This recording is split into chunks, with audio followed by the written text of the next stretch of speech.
আপনি হয়তো বারবার প্রিয় মানুষদের হারাচ্ছেন, আপনার মতো করে কিছুই হচ্ছে না। আপনি কাঁদেন, দোয়া করেন, তবুও কিছুই বদলায় না, অন্তত আপনার চোখে তাই মনে হয়। কিন্তু কখনো কি ভেবেছেন, এই দেরিটা হয়তো শাস্তি না, হতে পারে এটা শেষ পরীক্ষা। হয়তো আল্লাহ আপনাকে উপেক্ষা করছেন না, বরং দেখছেন আপনি নিঃশব্দ এই সময় কেমন প্রতিক্রিয়া দেখান। সব সময় যে লক্ষণগুলো বড় করে আসে তা নয়, অনেক সময় এগুলো আসে একাকিত্বের মতো, অবহেলিত অনুভবের মতো, কিংবা আপনার চোখের সামনে নিয়ামতগুলো একে একে হারিয়ে যাওয়ার মতো। আর ঠিক যখন আপনি হাল ছেড়ে দিতে যাচ্ছেন, সেই সময়ই আসে বদল, দরজা খুলে যায়। আল্লাহ তখনই আপনাকে এমন কিছু পাঠান যেটা আপনি হয়তো আর পাওয়ার আশা করছিলেন না। তবে একটা জিনিস আমরা অনেকেই বুঝতে পারি না, এই রহমতগুলো হঠাৎ করে আসে না, এর আগে কিছু স্পষ্ট লক্ষণ দেখা যায়। আর যদি আপনি এই লক্ষণগুলোর ভেতর দিয়ে যাচ্ছেন, তাহলে বুঝে নিন আপনার জীবনে বড় কিছু আসতে চলেছে। এই ভিডিওতে আমি শেয়ার করব 7টি সূক্ষ্ম কিন্তু খুবই শক্তিশালী লক্ষণ, যেগুলো দেখায় আল্লাহ একজন নারীকে তার চাওয়ার থেকেও বড় কিছু দেওয়ার জন্য প্রস্তুত করছেন। তাই দয়া করে স্কিপ করবেন না বা পরে দেখার জন্য রেখে দেবেন না, কারণ পরে হয়তো ভিডিওটা আর ফিরে নাও আসতে পারে। আর যদি এই 7টার মধ্যে অন্তত একটি লক্ষণ আপনার জীবনের সাথে মিলে যায়, তাহলে আপনার বর্তমান কষ্টগুলোকে আপনি একদম নতুন চোখে দেখতে পারবেন ইনশাআল্লাহ। আমি আশা করি এই ভিডিও থেকে আপনি এমন কিছু পাবেন যেটা একদম ব্যক্তিগত মনে হবে, যেটা হয়তো আগে কখনো শোনেননি। এটা শুধুমাত্র বাহ্যিক মোটিভেশন নয়, এটা সেই নারীর জন্য যিনি একা, ক্লান্ত, দুশ্চিন্তাগ্রস্ত, তবুও আল্লাহর উপর ভরসা রাখছেন। আপনি যদি এখন এই ভিডিও দেখছেন, তাহলে সম্ভবত আপনি প্রস্তুত সেই গভীর লক্ষণগুলো দেখার জন্য, যেগুলোর কথা অনেকেই বলে না, কিন্তু যেগুলোর মানে সবচেয়ে গভীর। লক্ষণ 1, আপনি যেটার জন্য একসময় কান্নাকাটি করতেন, আজ সেটা আর আপনাকে টানে না। একটা সময় ছিল যখন এই জিনিসটার জন্য আপনি কাঁদতেন, ঘুম হারিয়ে ফেলতেন, প্রতিটি নামাজের পর আল্লাহর কাছে দুহাত তুলে দোয়া করতেন যেন এটা আপনার হয়ে যায়। ওই মানুষটা বা ওই জিনিসটা তখন আপনার দুনিয়ার কেন্দ্র মনে হতো, কিন্তু আজ সেটা মাথায় আসে না প্রায়। আর আশ্চর্যের বিষয় হচ্ছে, আপনি ভেতরে ভেঙে পড়েছেন তাও না, মনে হচ্ছে না এটা হারিয়ে গেল, বরং ভেতরটা কেমন শান্ত, কেমন যেন দূরত্ব তৈরি হয়ে গেছে, যেন মনের অজান্তেই আপনি সেটা ছেড়ে দিয়েছেন। এটা ব্যর্থতা না, এটা ভুলে যাওয়াও না, এটা একটা লক্ষণ। অনেক সময় আল্লাহ যেটা সত্যি আপনার জন্য নির্ধারিত করেছেন, সেটা দেওয়ার আগে আপনি যেটার সাথে ভুলভাবে জড়িয়ে গিয়েছিলেন, সেই জিনিস থেকে আল্লাহ আস্তে আস্তে আপনার মন উঠিয়ে নেন। কারণ ওই জিনিসটা ছিল শুধুই শেখানোর জন্য, থাকার জন্য না। আপনার বুকে যে নিঃশব্দতা তৈরি হয়েছে, যেখানে একসময় আবেগ আর পাগলামি ছিল, ওইটা ফাঁকা নয়। ওই জায়গায় আল্লাহ আপনার আসল জিনিসটা এনে রাখার জায়গা বানাচ্ছেন। এবং এই বদলটা এতটাই ধীরে ঘটে যে বেশিরভাগ মানুষ তা বুঝতেই পারে না। তারা ভাবে তারা হয়তো অলস হয়ে গেছে, দোয়াগুলো হয়তো ভুল ছিল। কিন্তু আসলে সত্যিটা হচ্ছে, আপনি নিজেই বড় হয়ে গেছেন। যেটাকে আপনি একসময় স্বপ্ন ভাবতেন, সেটা আপনি ছাড়িয়ে গেছেন। এবং এটিই সবচেয়ে শক্তিশালী দিক। আল্লাহ যেটা আপনার জন্য নির্ধারিত করেছেন, সেটা দেওয়ার আগে তিনি আপনার মন থেকে ওইসব কিছু সরিয়ে দেন যেগুলো আপনাকে ডিস্ট্রাক্টেড করে রাখত। লক্ষণ 2, যখন আপনি হঠাৎ করে কোনো কারণ ছাড়াই অপরাধবোধ আর আত্ম-অনুশোচনার ঢেউ অনুভব করেন। আপনি হয়তো ফোনে স্ক্রল করছেন, কিছু মজার কন্টেন্ট দেখে হেসে ফেললেন, অথবা বন্ধুদের সঙ্গে আড্ডা দিচ্ছেন। সবকিছু স্বাভাবিক মনে হচ্ছে, কিন্তু হঠাৎ করেই কিছু একটা ঠিক লাগছে না। মনে হচ্ছে ভেতরে কোথাও একটা শূন্যতা কাজ করছে। এক মুহূর্তেই আপনার মনে পড়ে যায় কোনো পুরনো গুনাহ, যেটা বহু বছর আগে করে ফেলেছিলেন, কিংবা এমন কিছু যেটার জন্য আপনি কখনো আল্লাহর কাছে ক্ষমা চাননি। আপনি সেটাকে ভুলে গিয়েছিলেন, ভেবেছিলেন ওটা আর মনে পড়বে না। কিন্তু আজ হঠাৎ করেই সেটা আবার ফিরে আসে। কোনো সতর্কতা ছাড়াই নিঃশব্দ এক টান এসে আপনার মনটাকে থমকে দেয়। এটা দুর্বলতা নয়, এটা কোনো মানসিক অস্থিরতা নয়, এটা একটা সংকেত। আল্লাহ যখন আপনাকে বড় কিছু দেয়ার প্রস্তুতি নেন, তখন তিনি প্রথমেই আপনার অন্তরটাকে পরিশুদ্ধ করতে শুরু করেন। আপনার আত্মা তখন এমন কিছু মনে করিয়ে দেয় যেগুলো আপনি ইচ্ছা করে ভুলে গিয়েছিলেন। এটা শাস্তি নয়, বরং যেন আপনি আবার ফিরে আসেন সেই জায়গায় যেখানে আপনি নতুন নেয়ামতের যোগ্য হবেন। রাসূলুল্লাহ সাল্লাল্লাহু আলাইহি ওয়াসাল্লাম বলেছেন, আল্লাহ যখন কারো কল্যাণ চান, তখন তিনি তাকে দিনের গভীর জ্ঞান দান করেন। তাই যখন সবকিছু বাহ্যিকভাবে ঠিকঠাক চললেও আপনার ভিতরে একটা অদ্ভুত অস্বস্তি অনুভব করছেন, জেনে রাখুন এটা এমনি এমনি না, এটা আল্লাহর পক্ষ থেকে একটা নীরব ডাক। তিনি যেন বলছেন, ফিরে আসো, নিজেকে ঠিক করো, কারণ যা আসতে যাচ্ছে সেটা সাধারণ কিছু না। তোমার অন্তরটা আগে পরিষ্কার হতে হবে।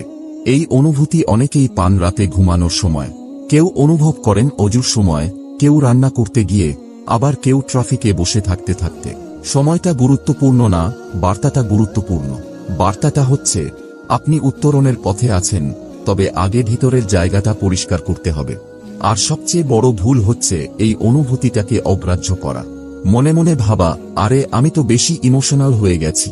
না, এটা আপনার আত্মার ডাক, যা বলছে, চলো আল্লাহর কাছে ফিরে যাই, নিজেদের ঠিক করি, কারণ বড় কিছু আসছে, আর সেটার জন্য আমাদের প্রস্তুত থাকতে হবে।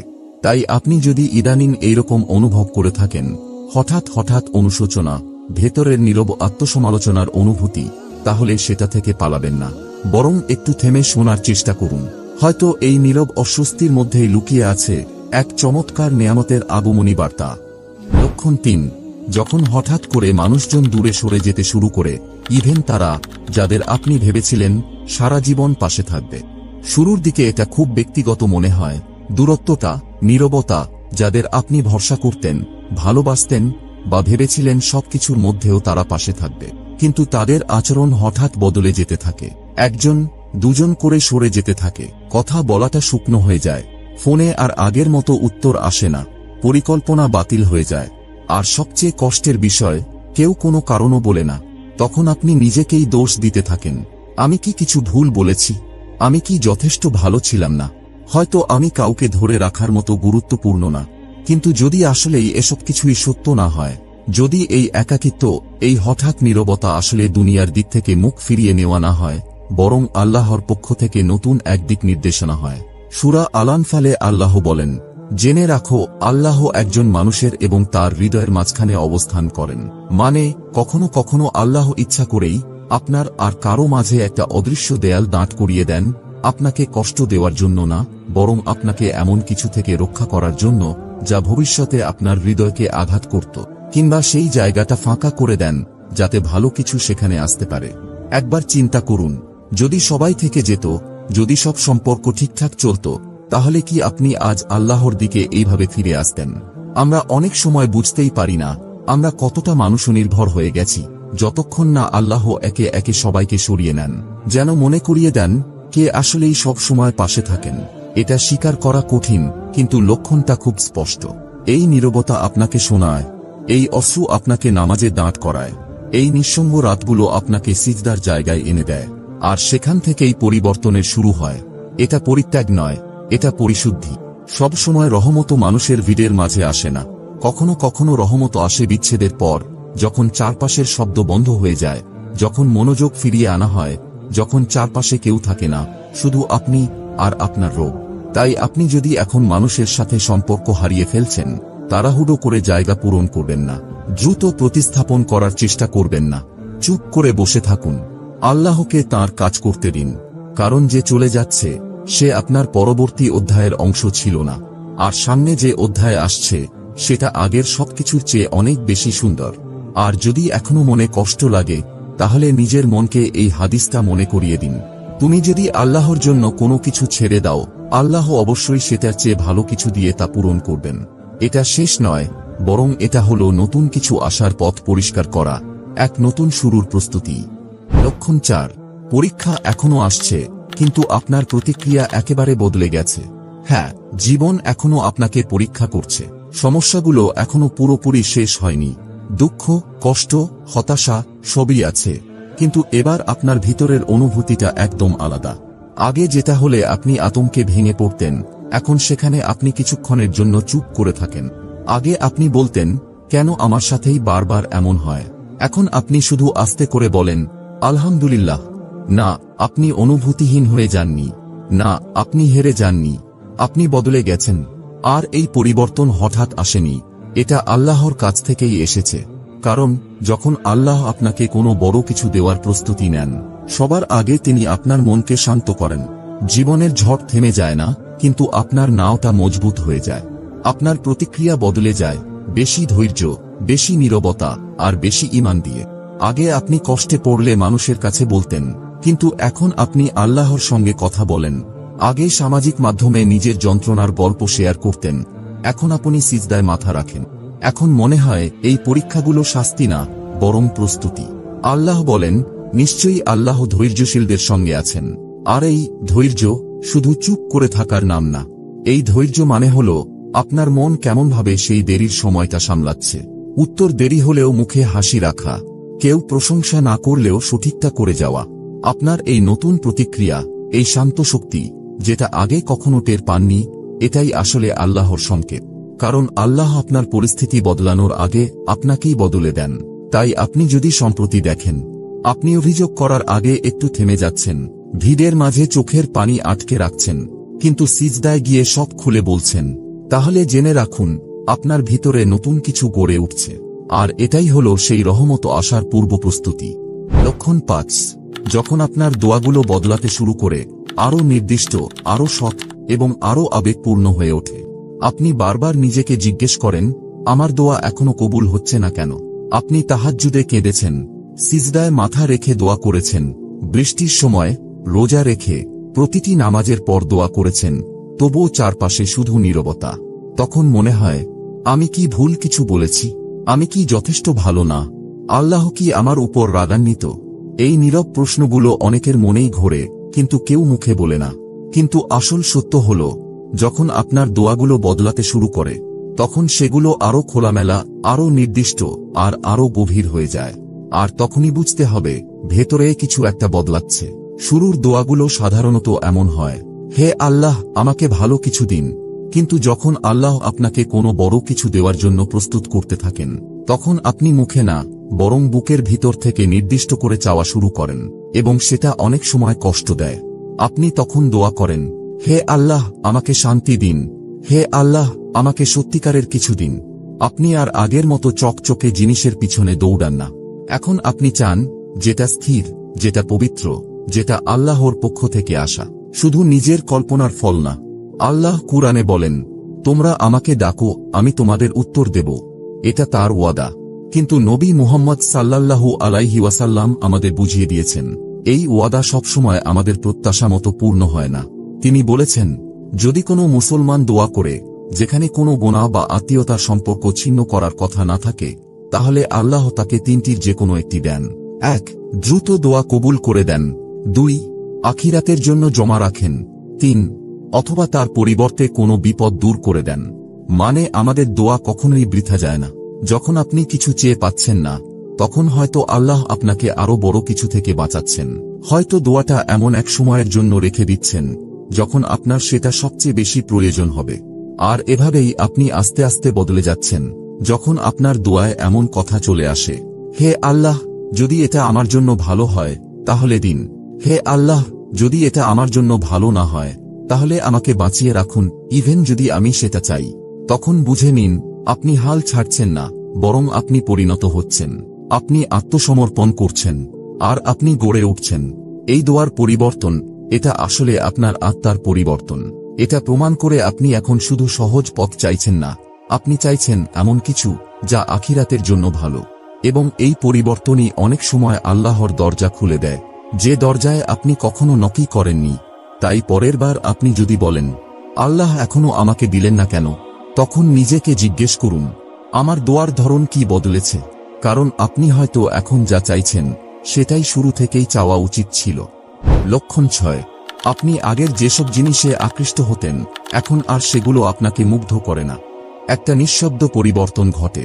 যেসব জিনিস একসময় আপনাকে উত্তেজিত করত, এখন আর সেগুলোকে আপনি তেমনভাবে চান না।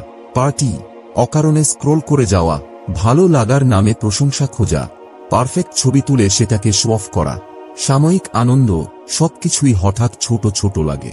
এমন মনে হয় এগুলো কোনো এক পুরনো আপনার অংশ ছিল, যে আপনাকে আপনি অজান্তেই ছাড়িয়ে গেছেন।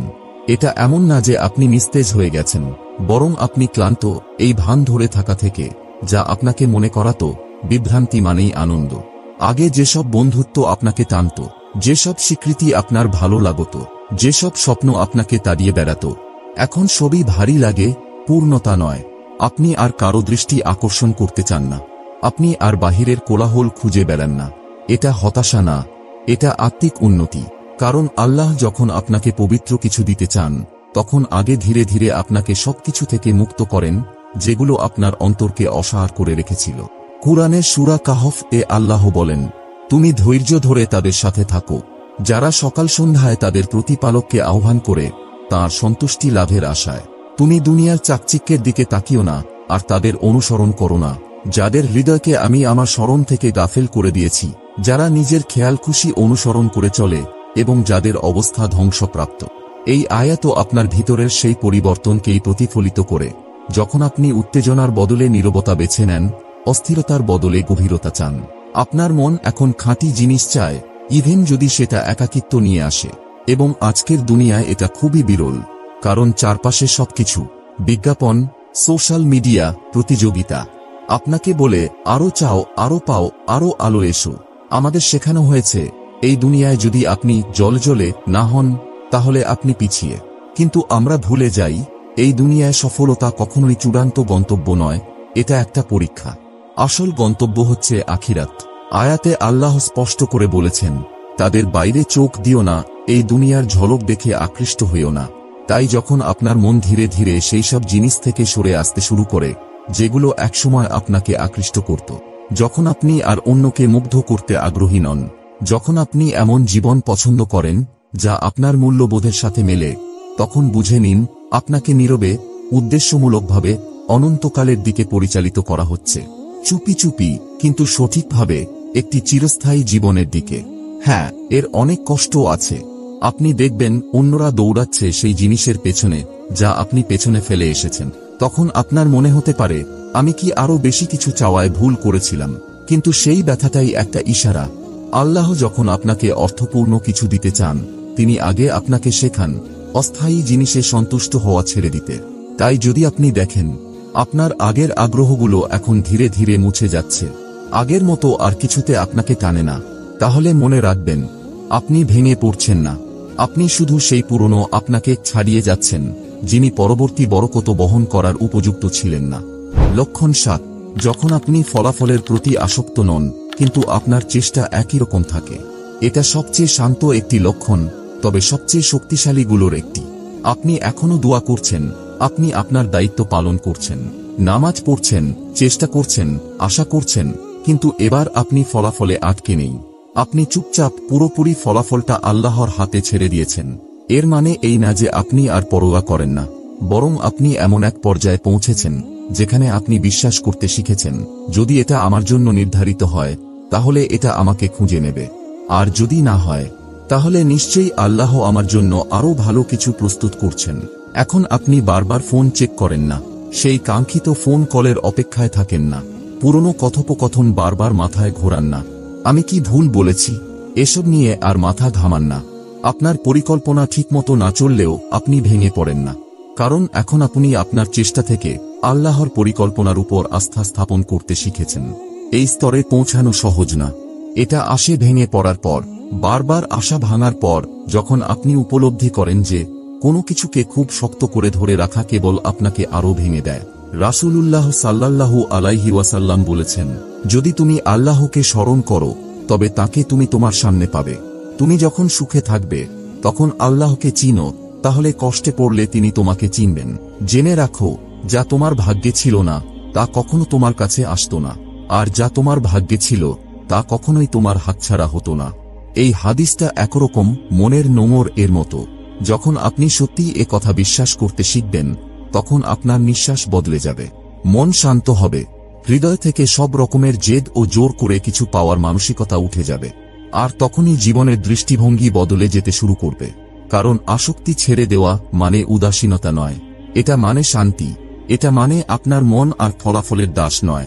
আপনি কাজ করেন, দোয়া করেন, পুরো চেষ্টা করেন, কিন্তু আপনার সুখ শুধু একটা নির্দিষ্ট ফলাফলের উপর নির্ভর করে না। এটাই প্রমাণ আপনি পরীক্ষায় উত্তীর্ণ হয়েছেন, আপনি পরিপক্ক হয়েছেন, এবং এখন আপনি এমন এক জায়গায় পা রেখেছেন যেখানে আল্লাহর পরিকল্পনাগুলো বাস্তব হতে শুরু করে, শুধু আপনার দুনিয়ার জন্য নয়, আপনার আখিরাতের জন্য। তাহলে আল্লাহ যখন কোনো নারীর জীবনে বড় কিছু দিতে চান, তখন সেটা আসলে কেমন হয়? সব সময় কিন্তু সেটা উৎসব দিয়ে শুরু হয় না, অনেক সময় তো কোনো আরাম বা সুখ দিয়েও না, বরং সেটা শুরু হয় নিঃশব্দে, একাকিত্বে, হৃদয় ভাঙা মুহূর্তে। সেই সময়টায় যখন মনে হয় সবকিছু একে একে ভেঙে পড়ছে, কিন্তু ঠিক তখনই ভিতরে ভিতরে আল্লাহ বড় কিছু গঠন করছেন, আপনি বুঝতেও পারছেন না। হয়তো আপনি এমন সময়ের মধ্যেই আছেন, না হয় জীবনে এমন একবার হলেও হয়েছে। মানুষ বদলে গেছে কেন? দোয়াগুলো কেন যেন দেরিতে কবুল হচ্ছে? মন একটা সময় ভারী লাগে, পরক্ষণেই আবার আশায় ভরে ওঠে। কেন? এই যে কিছুক্ষণ আগে বলা সেই সব লক্ষণ, বিচ্ছিন্নতা, অপরাধবোধ, নিঃসঙ্গতা, পরীক্ষাগুলো, আত্মসমর্পণ, এগুলো এমনিই ঘটে না। সবকিছুই একে অপরের সঙ্গে জড়িত। এগুলো এক একটা আধ্যাত্মিক ছাপ, যা ধীরে ধীরে আপনার হৃদয়কে প্রস্তুত করে দিচ্ছে একটা এমন কিছুর জন্য যেটা আপনি এখনো কল্পনাও করতে পারেন না। সূরা মুমতাহিনা এর একটি আয়াতে আল্লাহ বলেন, হয়তো এমন কিছুতে তোমাদের অপছন্দ, কিন্তু আল্লাহ তাতে অফুরন্ত কল্যাণ রেখেছেন। তাই ভাই ও বোন, আল্লাহ আপনার জীবনে যেটা করছেন সেটা নিয়ে তাড়াহুড়ো করবেন না। এই থেমে যাওয়াটাকে নিয়ে প্রশ্ন তুলবেন না। কারো সঙ্গে নিজের সময়টাকে তুলনা করবেন না। কারণ যদি আপনি এই লক্ষণগুলোর কোনো একটা বুঝে থাকেন, তাহলে হয়তো আপনাকে দেরি করানো হচ্ছে না, বরং আপনাকে সঠিক জায়গায় স্থাপন করা হচ্ছে। আর যখন সেই নিয়ামত আসবে, তখন সেটা শুধু আপনার দোয়াকে পূর্ণ করবে না, বরং এতটাই সুখ দেবে যে আপনি ভুলে যাবেন এই পর্যন্ত আসতে গিয়ে কত কষ্ট সহ্য করেছেন। নিচে এই ছোট্ট দোয়াটি কমেন্টে লিখে ফেলুন, হে আল্লাহ, আমাকে সেই নিয়ামতের জন্য প্রস্তুত করে দিন যেটা আপনি পাঠাতে চাচ্ছেন, এবং এটাকে এমন করে পাঠান যাতে আমি আপনার আরো কাছাকাছি চলে আসি। আর যদি এই ভিডিওটা আপনার হৃদয়ে লাগে, তাহলে একটা লাইক দিন, সাবস্ক্রাইব করুন, আর শেয়ার করে দিন এমন কারো সঙ্গে যে হয়তো নীরবে এই কথাগুলোরই অপেক্ষা করছিল। আল্লাহ যেন আপনাকে বরকত দেন, উচ্চ মর্যাদায় পৌঁছে দেন, এবং ঠিক সময়ে ঠিক উপায়ে আপনার হৃদয়ের অপেক্ষার জিনিসটা আপনাকে দান করেন। আমিন।